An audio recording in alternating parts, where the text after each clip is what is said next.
I'm Tracy Walker, and today I'm going to read a chapter of my book called The Cards I Was Dealt That Transformed My Life. And today's chapter is chapter 16, The Melding of Two Families. This is the beginning of our journey together. It was as much about us being individuals and retaining our individuality as it was about us being a couple. The work I'd put into getting to know me and who I wanted to become was starting to show. I allowed myself to feel my feelings, listen to my inner voice and trust my intuition. And it benefited the growth of our relationship. It wasn't an easy journey by any means. We were melding two families, 6 children in total, ranging from ages from 8 to 16. My own 3 were 12, 14 and 16. His were 8, 10 and 12. All at difficult years. Anyone who had done this themselves would know its challenges. There are so many adjustments that everyone has to make. One of the biggest adjustments was to do with values. Their family's values and mine were quite different. For example, I didn't allow my children to stay up to all hours and watch adult movies. We would watch family movies, and that was the standard in my home. My children were taught to do chores I was a single mum, and I couldn't do everything anyway. For me, that was what a family was about. Helping and supporting each other. This included when we went camping as a group. My partner's kids tried to say they'd only eat the packet noodles. In their minds, this meant they didn't have to be on the roster for washing up duty. Together we explained that whether you are eating dry noodles every day or not, they still have to participate in the washing up roster. That's part of being a family. Melding two families with differing values is hard enough, but having to contend with outside issues, such as a negative attitude from an ex, can make things even trickier.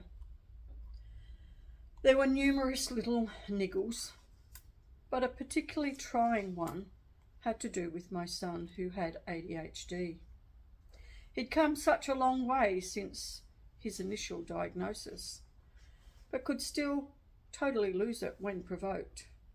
And this eventuated one time when we were away camping.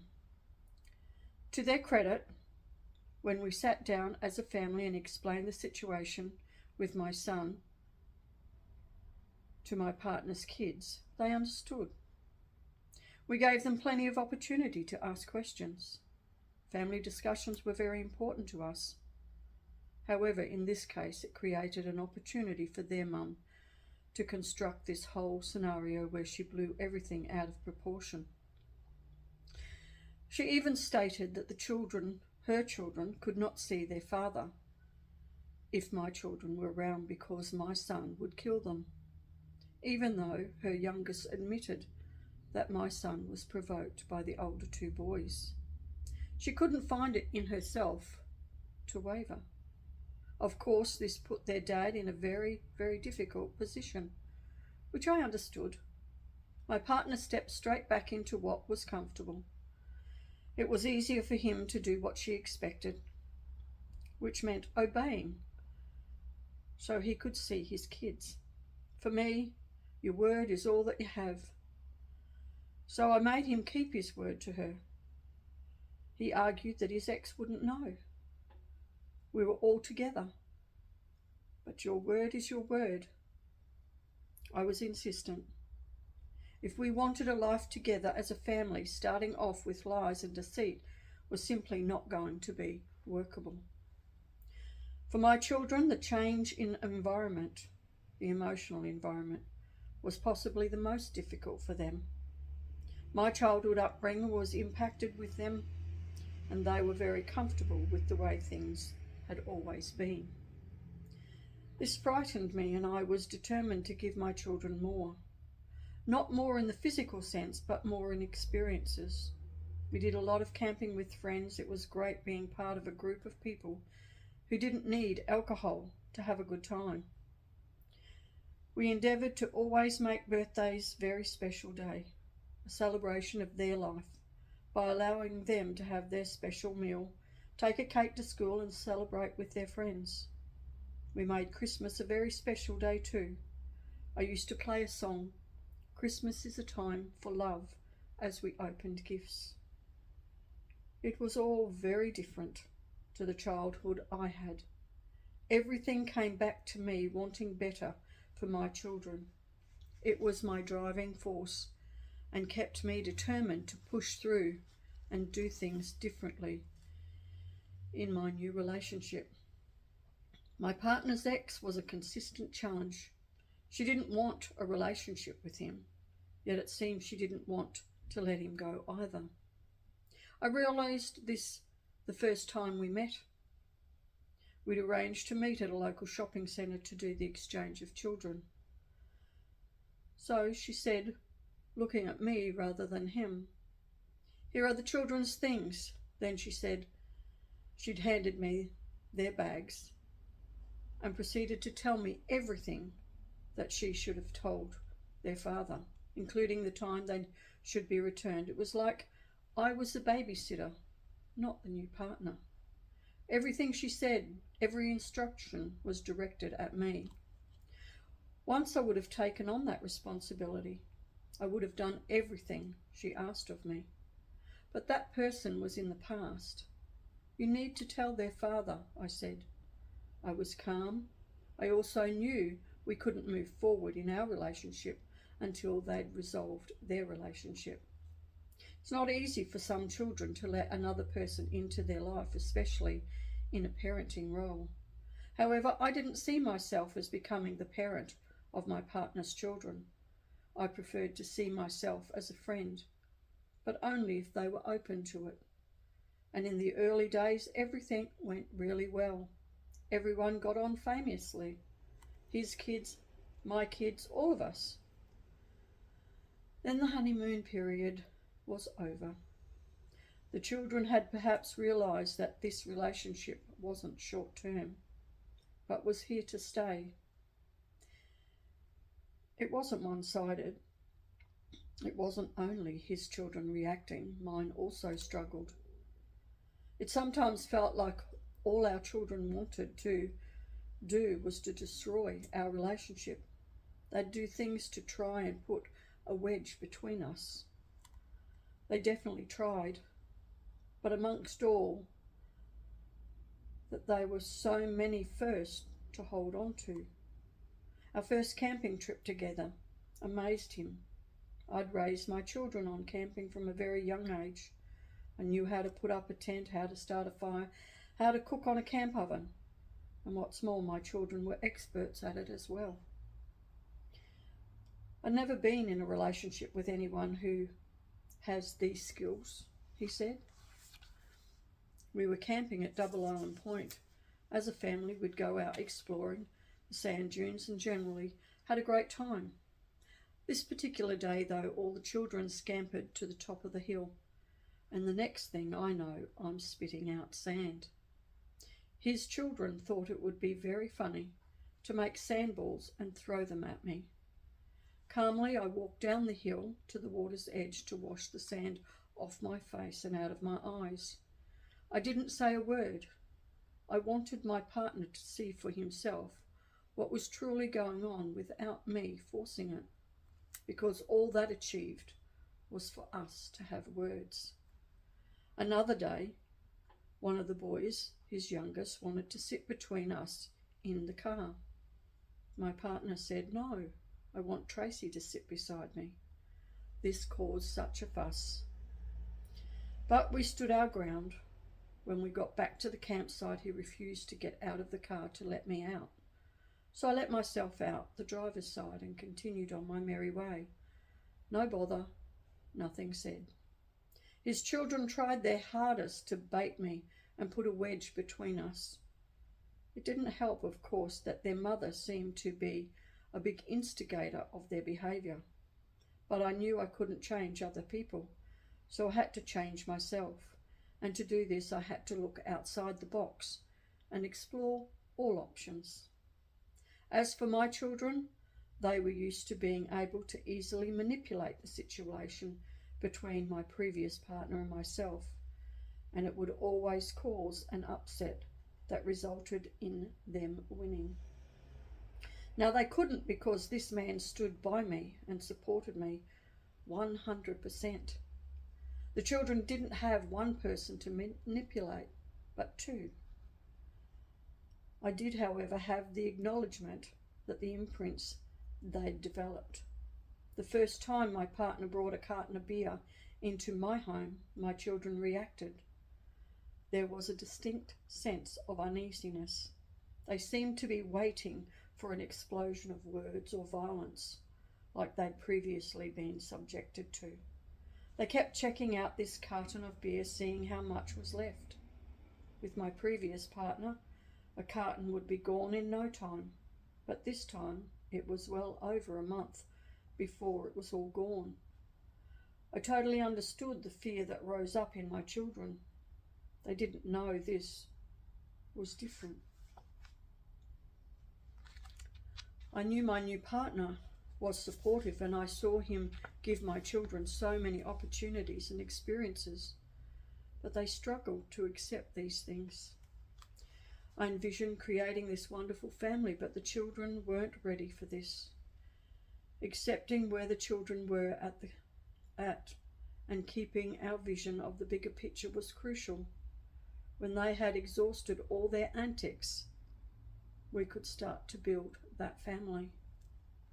Just like a sailor has to continually tack to get to their desired destination, I weathered every storm and got better and better at seeing the squalls before they hit. My awareness of these behaviours gave me forewarning, allowing me to recognise the signs well before the situation arose. We were united, my new partner and I, and together we were prepared for most situations. Through trial and error, we stayed on the course that was right for us. All I could do was to put one foot in front of the other and hope things would work out in time. In the meantime, I just had to get on with life and focus on finishing my university degree. Eventually, we felt comfortable enough to leave the kids and go away together, just the two of us. It had been nearly 2 years since we'd first met, and now finally we were able to make plans that were just for us. To top it off, we weren't just heading off for a quick weekend to the next town or a few hours away. We were going overseas, New Zealand. It had to be New Zealand. It had been on my to-do list forever. He was keen to go skiing, as he skied every year with his brother, and I, on the other hand, had never seen snow. I certainly hadn't been skiing before. The only thing I wanted to do was to go cave rafting. I didn't care about anything else. The whole time we were planning this holiday, I struggled to believe it would come to fruition. Those deep-rooted imprints from my childhood, the negative thoughts stopped me from believing good things could happen to me. I was taken aback to a course I'd done many, many years ago, at the start of my journey of change. It was at the Relaxation Centre in Brisbane, and the presenter was speaking about goals. Travelling overseas was one he mentioned. All I could think when he said that was, you have got to be joking. Going on an overseas holiday was totally outside my realm of possibility. Even when we were sitting on the plane bound for New Zealand, I couldn't allow myself to believe it was actually happening. But I had to believe it, and I had to believe that I'd created it. This was all part of creating my own story, a new story, with a beautiful man who loved me with all of his heart. I'd done my research before we left. Cave rafting. I'd said to him, I want to try cave rafting. I have no idea why I was so set on the idea, except that it sounded exciting. And I'd never done anything like it before.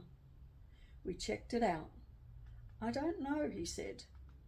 It looks a bit like a backyard outfit. Maybe it was, but I was determined to go with or without him.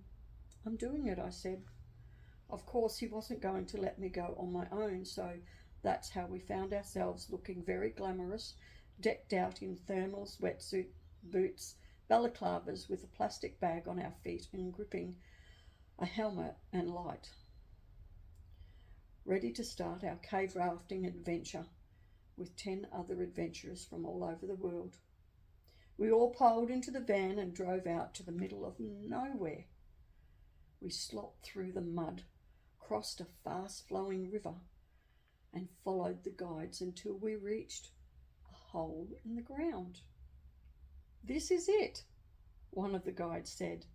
Now please listen carefully to the following instructions, as they are extremely important.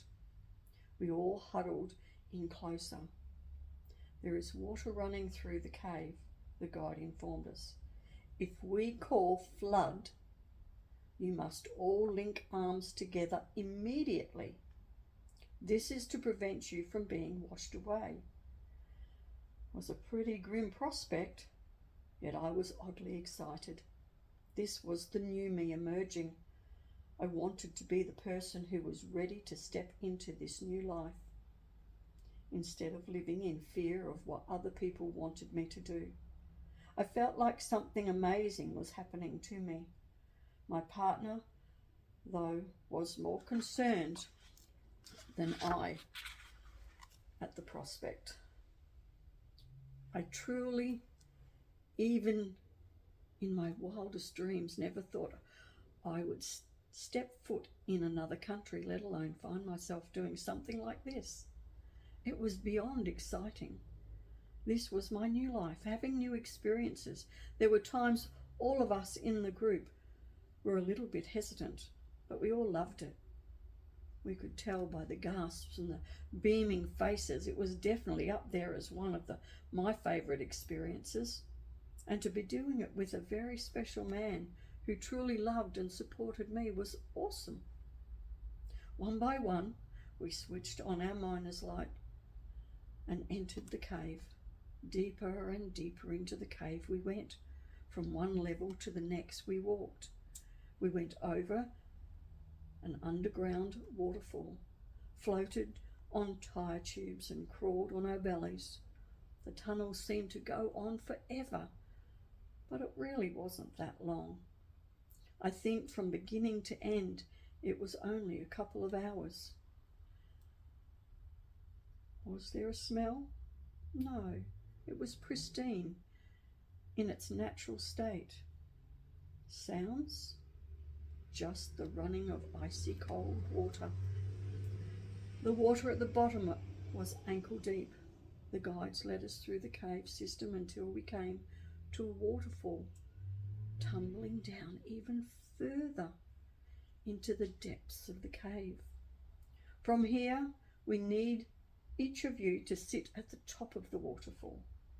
Fold your arms in front of you, the guide said. Once we've positioned ourselves, all that was left to do was to pull our bottom in and slide with the water down to the next level, where another guide caught us and pulled us onto the ledge. Thrilling is the only word that does it justice. It was like an out-of-body experience. I would never have thought I'd be doing anything like this in my wildest dreams. I just wanted more. The waterfall went straight down. The guide was waiting at the next level to grab people on their way down. It was awesome. A pile of truck tubes were stacked up on the ledge. Once we'd all arrived, we sat in the tubes and floated down the underground river. The silence, the stillness were unbelievable. We were in the untouched world that no one had ever entered. That's how it felt. How lucky was I to be doing this? How was this even possible for a person like me? It should have been a dream, but here I was living it. I was doing something so far out of my comfort zone, and in another country to boot. This didn't happen to people like me. Turn off your headlights, one of the guides called out. We were plunged into darkness and silence. It was disconcerting for barely a moment. Then all of a sudden, we were in a magical fairyland. Above us were thousands of sparkling lights, glowworms. It was beautiful. We floated down the river, relaxing and enjoying the experience for who knows how long. Time lost all importance. This was truly unbelievable. And I'd said yes to doing it. I'd challenged my thinking and confronted my fears. I was loving this new Tracy. At the next section, the guide asked if anyone had a fear of small places. I had no idea if I did or I didn't. So I stayed quiet. What was I stepping into? Would I be able to handle it? With my new thinking in place, I thought, I won't know unless I try. We ended up having to shimmy on our bellies through a series of tiny tunnels. At one point, I wondered my partner wasn't going to make it through due to the width of his shoulders. My children called him the Hulk. He wriggled and squirmed and made it through. Lucky, because I doubt he would have been able to reverse. From there we made our way back to the entrance and back to where we started for a well-deserved hot spa followed by a hot chocolate and scones. The adrenaline rush was indescribable. We'd deliberately chosen winter for our trip for the skiing. My partner loved it. Me, I'd never seen snow before. When we first arrived in Christchurch, we travelled over the pass in the middle of the night. The snow-capped mountains glistened in the moonlight. I was hooked. It was so beautiful. The next morning I had another fear to conquer, another first, skiing. My partner was so caring, considerate and understanding of my fear of doing something I'd never done before. He was an expert skier and I was a beginner. So while I was having a lesson, he'd go off and find us some trails to ski. He had more belief in my abilities than I did. I trusted him. Another first, another childhood imprint to be faced. After this first day, though, we'd be at the ski area gate first thing in the morning, and to be one of the first vehicles up the mountain. One particular morning, the sun was coming up over the mountain and the colour was absolutely stunning. It was all pink. Later, after we'd returned from our trip, I asked my partner what he thought the best part was. That snow-capped mountain glistening in the moonlight, he said. It was the simplest thing that we loved about each other. The moonlight, the colours, the reflection of the mountains in the water. It was all unbelievable. He took so many photos, one that still fills me with joy every time I look at it. It's the one that we had to climb over fences for, just to get the right vantage point to capture the reflections in a perfectly still lake. Let's do this every winter, I said to him at one point. Let's, he said. We'd love it. Challenges and difficulties aside, at the end of the day, we were both experiencing something amazing for the first time in our lives. I became increasingly aware that the changes I'd made in my life had led me to attracting the right type of person, someone who loved and respected me and my decisions. Did I make mistakes? Did I do things that I wish I hadn't? Yes, of course, we all do. As a consequence of some of my decisions, rifts formed like huge chasms. They took years to heal. I was trying to find myself and had hoped my children wanted that too. Sadly, they weren't ready, and in the process I lost them. If I'd known this would happen, would I have decided to step back into that messed up, dysfunctional world? Would I have rejected everything else that was out there for me? If I'm honest, the answer is no. I had to accept that was what was and move forward, hoping that it would all work out in the end. As I reflect on this time, I know I could have done things differently, but those imprints ran deep.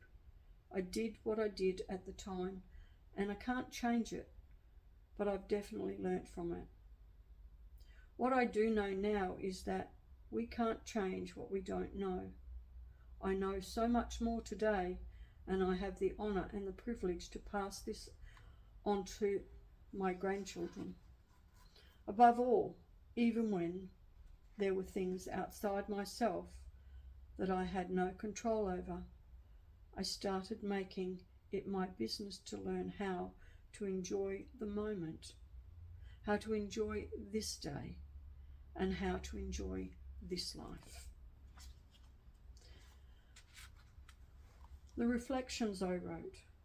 What I now know is that I attract what my thoughts have me believe I'm worth. Once I started to believe in me and believe I could have more, I stepped into this amazing world of love and respect I'd never experienced before. It was amazing and scary at the same time. Fear can hold us back from moving forward.